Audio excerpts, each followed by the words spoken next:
نہیں مجھے توقع ہے کہ اللہ تعالیٰ ان کی اولاد میں ضرور ایسے لوگ پیدا فرمائے گا جو اللہ تعالیٰ کی عبادت کریں گے اور اس کے ساتھ کسی کو شریک نہیں ٹھہرائیں گے۔ اس پر پہاڑوں کے بسم اللہ الرحمن الرحیم۔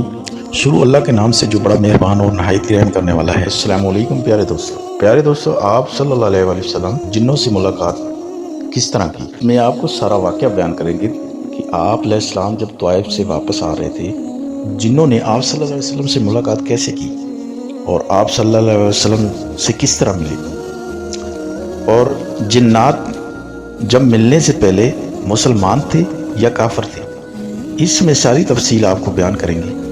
آپ اس ویڈیو کے ساتھ جڑے رہیں۔ پیارے دوستو، جنات بھی ایک مخلوق ہے جو اللہ کی بہت تعداد رکھنے والی مخلوق ہے، اور آپ صلی اللہ علیہ وسلم سے جنات نے بھی ملاقات کی، اور ملاقات کرنے سے پہلے کافر تھے، یہودی تھے۔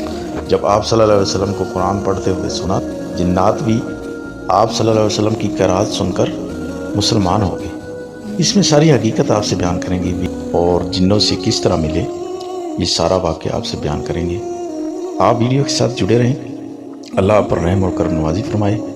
اور پیارے دوستو، اس واقعے میں آپ کو جنوں کے مسلمان ہونے کا واقعہ بھی بیان کریں گے، وہ پہلے یہودی تھے یا اور مذہب کے تھے، یہ سارا واقعہ بیان کریں گے۔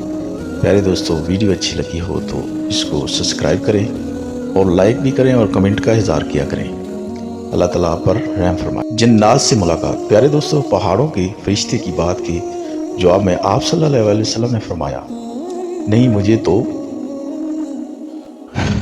مجھے توقع ہے کہ اللہ تعالیٰ ان کی اولاد میں ضرور ایسے لوگ پیدا فرمائے گا جو اللہ تعالیٰ کی عبادت کریں گے اور اس کے ساتھ کسی کو شریک نہیں ٹھہرائیں گے۔ اس پر پہاڑوں کے فرشتے نے جواب دیا، اللہ تعالیٰ نے جیسا آپ صلی اللہ علیہ وسلم کو نام دیا ہے، آپ صلی اللہ علیہ وسلم حقیقت میں رؤوف رحیم ہیں، یعنی بہت معاف کرنے والے اور بہت رحم کرنے والے ہیں۔ پیارے دوستو، طائف کے اسی سفر سے واپسی پر 9 جنوں کا آپ صلی اللہ علیہ وسلم کے پاس گزر ہوا، نصیبین کے رہنے والے تھے۔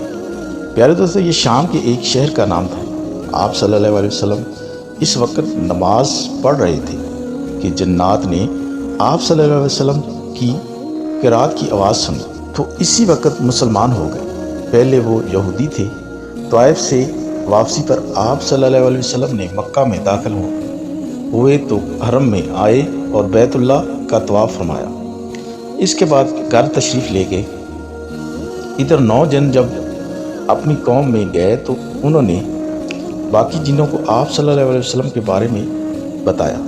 پیارے دوستو، وہ سب کے سب مکہ پہنچے۔ انہوں نے ہجون کے مقام پر قیام کیا اور ایک جن کو آپ صلی اللہ علیہ وسلم کی خدمت میں بھیجا۔ اس نے آپ صلی اللہ علیہ وسلم سے عرض کیا کہ میری قوم ہجون کے مقام پر ٹھہری ہوئی ہے، تو آپ صلی اللہ علیہ وسلم نے وہاں تشریف لے گئے۔ آپ صلی اللہ علیہ وسلم نے اس سے وعدہ فرمایا کہ آپ صلی اللہ علیہ وسلم رات میں کسی وقت ہجون آئیں گے۔ ہجون مکہ کے ایک قبرستان کا نام تھا۔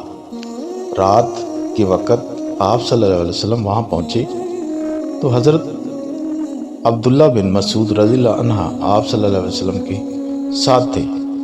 ہجون پہنچ کر آپ صلی اللہ علیہ وسلم نے حضرت عبداللہ بن مسعود رضی اللہ عنہ کے گرد ایک خط کھینچ دیا اور فرمایا، اس سے باہر مت نکلنا۔ اگر تم نے دائرے سے باہر قدم رکھ دیا تو قیامت کے دن تک تم مجھے نہیں دیکھ پاؤ گے اور نہ میں تمہیں دیکھ سکوں گا۔ پیارے دوستو، ایک روایت میں کے مطابق آپ صلی اللہ علیہ وسلم نے اس سے یہ فرمایا کہ میرے آنے تک تم اسی جگہ رہو، تمہیں کسی چیز سے ڈر نہیں لگے گا، کسی چیز کو دیکھ کر ہول محسوس کرنا یا گھبرانا یا پریشان ہونا۔ پیارے دوستو، اس کے بعد آپ صلی اللہ علیہ وسلم کچھ فاصلے پر جا کر بیٹھ گئے۔ اچانک آپ صلی اللہ علیہ وسلم کے پاس بالک سیاہ فام لوگ آئے۔ یہ کافی تعداد میں تھے اور آپ صلی اللہ علیہ وسلم پر ہجوم کر کے ٹوٹے پڑھ رہے تھے، یعنی قرآن پاک سننے کی خواہش میں ایک دوسرے پر گر رہے تھے۔ اس موقع پر حضرت عبداللہ بن مسعود رضی اللہ عنہ نے چاہا کہ آگے بڑھ کر ان لوگوں کو آپ صلی اللہ علیہ وسلم کے پاس سے ہٹا دیں، لیکن بہت انہیں آپ صلی اللہ علیہ وسلم کا اشارہ یاد آ گیا اور وہ اپنی جگہ سے نہ ہلے۔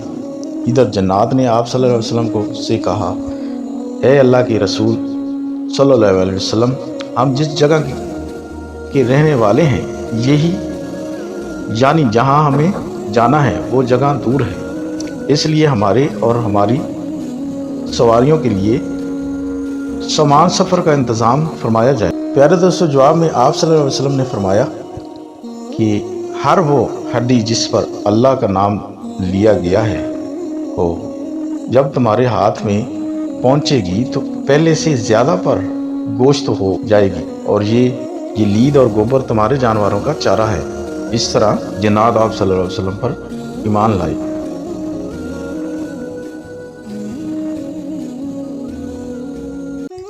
بسم اللہ الرحمن الرحیم۔ شروع اللہ کے نام سے جو بڑا مہربان اور نہایت رحم کرنے والا ہے۔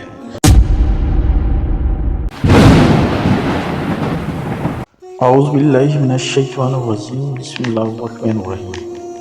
پیارے دوستو، حضرت داؤد علیہ السلام کا وصال کا واقعہ اور حضرت داؤد علیہ السلام کی 60 سال عمر تھی اور 100 سال اللہ تعالیٰ نے کس طرح کی، اور حضرت آدم علیہ السلام کی عمر 1000 سال تھی اور اللہ تعالیٰ نے ان کی 40 سال عمر حضرت داؤد علیہ السلام کو کس طرح عطا فرمائی، یہ سارا واقعہ آپ سے بیان کریں گے۔ اس ویڈیو سے جڑے رہیں، اللہ تعالیٰ آپ پر رحم و کرم نوازی فرمائے، اور ہو سکے تو اس کو سبسکرائب کر دیں اور اپنے کمنٹ کا اظہار فرما دیں۔ پیارے دوستو، ویڈیو بنانے کا مقصد ایمان کو تازہ کرنا ہے اور انبیاء علیہ السلام کی باتیں آپ سے بیان کرنا ہے۔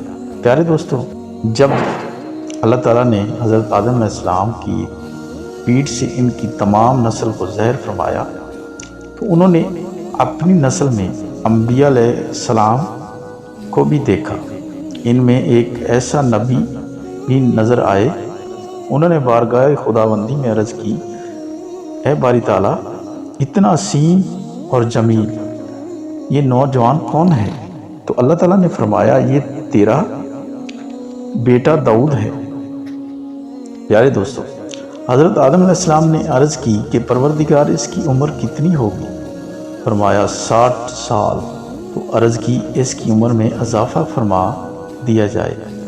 تو اللہ تعالیٰ نے فرمایا کہ ایسا نہیں ہو سکتا، ہاں ایک صورت میں ایک ہو سکتا ہے کہ تیری عمر کم کر کے اس کی عمر بڑھا دی جائے۔ پیارے دوستو، حضرت آدم علیہ السلام کی عمر 1000 سال تھی۔ اللہ تعالیٰ نے حضرت داؤد علیہ السلام کی عمر میں اضافہ فرما دیا۔ جب آپ علیہ السلام کی عمر ختم ہوئی تو اور فرشتہ اجل آیا تو انہوں نے فرمایا کہ میری عمر کے 40 سال تو باقی ہیں، اور جو عمر انہوں نے حضرت داؤد علیہ السلام کو حبہ تحفہ عطا فرمائی تھی بھول گئے۔ اللہ تعالیٰ نے حضرت آدم علیہ السلام کی عمر میں 1000 سال پوری کر دی اور حضرت داؤد علیہ السلام کو بھی پوری 100 سال عمر عطا فرمائی۔ آپ علیہ السلام کی وفات کے بارے میں روایت میں اس طرح ہے، اپنے انبیاء علیہ السلام کہ آپ علیہ السلام 100 سال زندگی بسر کی، ہفتے کے دن اچانک وصال فرما گئے۔ ہفتہ ان کے لیے اس طرح ہمارے لیے جمعۃ المبارک ہوتا ہے۔ پیارے دوستوں، موت کا فرشتہ آپ علیہ السلام کے پاس آیا۔ آپ علیہ السلام اپنے کمرے کی طرف اوپر جا رہے تھے تو فرشتہ آیا۔ اس نے کہا کہ میں آپ علیہ السلام کو روح قبض کروں۔ تو آپ علیہ السلام نے فرمایا، اتنی مہلت تو دے دو کہ میں نیچے اتر سکوں۔ فرش اجل نے عرض کی، میرے پاس اتنا اختیار نہیں۔ ایام، مہینے، سال، اسار اور رازاق سب کچھ ختم ہو چکا ہے۔ اس کے بعد آپ علیہ السلام مؤثر بھی نہیں۔ حضرت داؤد علیہ السلام کمرے کی سیڑھیوں پر ہی سجدہ زیر ہو گئے۔ اجل کے فرشتے نے وہیں آپ علیہ السلام کی مبارک روح کو قبض کر لی۔ آپ علیہ السلام نے حضرت سلیمان علیہ السلام کو خلافت کی وصیت فرمائی تھی۔ پیارے دوستو، حضرت وہاب بن منبہ سے روایت ہے کہ انہوں نے فرمایا کہ بہت سے لوگ حضرت داؤد علیہ السلام کے جنازے میں شرکت کے لیے حاضر ہوئے۔ انہوں نے یہ گرم ترن دن سورج کی تپش میں گزار دیا۔ دور سے لوگوں کے علاوہ نماز جنازہ میں 40,000 رہبوں نے شرکت کی۔ انہوں نے رہبانہ ٹوپیاں پہن رکھی تھی۔ جب گرمی نے لوگوں کو پریشان کیا تو کہنے لگے، اے سلیمان علیہ السلام، اس گرمی سے بچنے کا کوئی اہتمام کریں۔ تو حضرت سلیمان علیہ السلام نے باہر تشریف لائے، پرندوں کو بلایا، پرندے حاضر ہوئے۔ آپ علیہ السلام نے انہیں حکم دیا کہ لوگوں پر اپنے پروں کا سایہ کرو۔ ہر طرف سے پرندوں نے اپنے پروں کو ملا کر سایہ کر دیا، حتیٰ کہ لوگ گھٹن سے مر جاتے۔ پھر حضرت سلیمان علیہ السلام سے عرض کی، ہم پریشانی میں ہلاک ہوئے جاتے ہیں۔ حضرت سلیمان علیہ السلام پھر باہر تشریف لائے تو پرندوں کو حکم اور آواز دی، سورج کی طرف سے لوگوں پر سایہ کریں مگر ہوا کی طرف سے ہٹ جائیں۔ پرندوں نے ایسا ہی کیا۔ اب لوگ سایہ میں بھی تھے اور ہوا بھی چل رہی تھی۔ لوگ پہلی بار حضرت سلیمان کی وصیت دیکھ رہے تھے۔